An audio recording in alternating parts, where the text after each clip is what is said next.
فاتح بیت المقدس خلیفہ دوم صحابی رسول جنہیں رسول اللہ نے دعاؤں میں مانگا۔ میں بات کر رہا ہوں امیر المؤمنین عمر فاروق رضی اللہ تعالیٰ عنہ کے بارے میں۔ آپ 22 لاکھ مربع میل پر حکومت کرنے کے بعد بھی مسجد میں جھاڑو دیتے تھے۔ اپنے دور حکومت میں رات کو گلیوں میں گشت لگایا کرتے تھے کہ کوئی بھوکا تو نہیں سو رہا، جس کے نام سے روما اور فارس کانپتا ہو، جن کی قیادت میں مسلمانوں نے پہلی مرتبہ بیت المقدس فتح کیا ہو، جن کی حکومت میں ایران، عراق، آرمینیا، سیریا اور فلسطین جیسے بڑے ملک آتے ہوں، راتوں کو خود گلیوں میں گشت کر رہے ہوں۔ یہ اور کوئی نہیں، امیر المومنین عمر بن خطاب رضی اللہ تعالیٰ عنہ ہیں۔ آج کی اس ویڈیو میں ہم حضرت عمر فاروق کی تاریخ کو ہی جانیں گے، تو چلیے اس ویڈیو کا آغاز کرتے ہیں۔ دوستو، حضرت عمر عرب کے جانے مانے جنگجو تھے۔ آپ رضی اللہ تعالیٰ عنہ اسلام قبول کرنے سے پہلے اسلام کا سخت ترین دشمن تھے۔ کفار کے اصرار پر آپ رضی اللہ تعالیٰ عنہ غلط مقصد سے گھر سے نکلے کہ نعوذ باللہ رسول اللہ کو قتل کرنا ہے۔ رستے میں آپ کو کسی نے بتایا کہ آپ کی بہن اور بہنوئی نے بھی اسلام قبول کر لیا ہے، اب اپنی بہن کے گھر کی طرف چل پڑے۔ آپ جب گھر میں داخل ہوئے تو دیکھا کہ آپ کی بہن قرآن پڑھ رہی ہیں۔ آپ نے انہیں مارا کہ تم نے آخر یہ کیا کیا ہے؟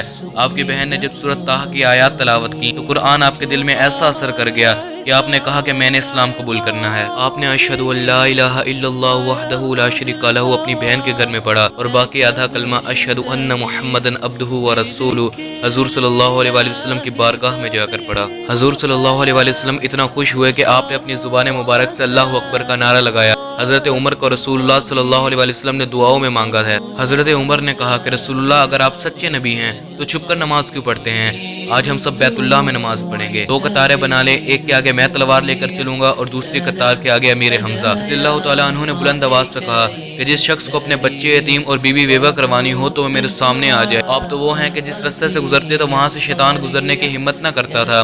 آپ رضی اللہ تعالیٰ عنہ کا پورا نام عمر بن خطاب ہے۔ آپ رضی اللہ تعالیٰ عنہ ایک چرواہے کے بیٹے تھے۔ رسول اللہ صلی اللہ علیہ وآلہ وسلم نے آپ کو فاروق کا لقب عطا کیا، جس کا مطلب ہے سچ کو جھوٹ سے الگ کرنے والا۔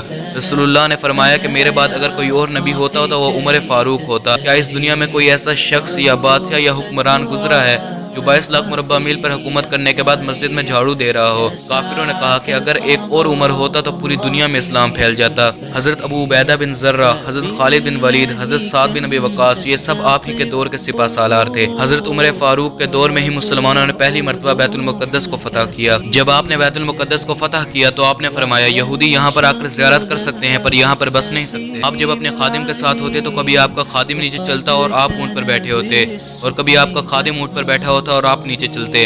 آپ کے ایک دشمن نے آپ کو قتل کرنے کا منصوبہ بنایا۔ جب آپ مسجد میں نماز پڑھا رہے تھے تو اس نے آپ پر پیچھے سے حملہ کیا اور آپ کو شہید کر دیا۔ حضرت عمر کا کہنا ہے مجھے اس دن سے خوف آتا ہے جب کفار اپنے باطل پر ہونے میں فخر محسوس کرنے لگیں اور مسلمان اپنے ایمان پر شرم محسوس کرنے لگیں۔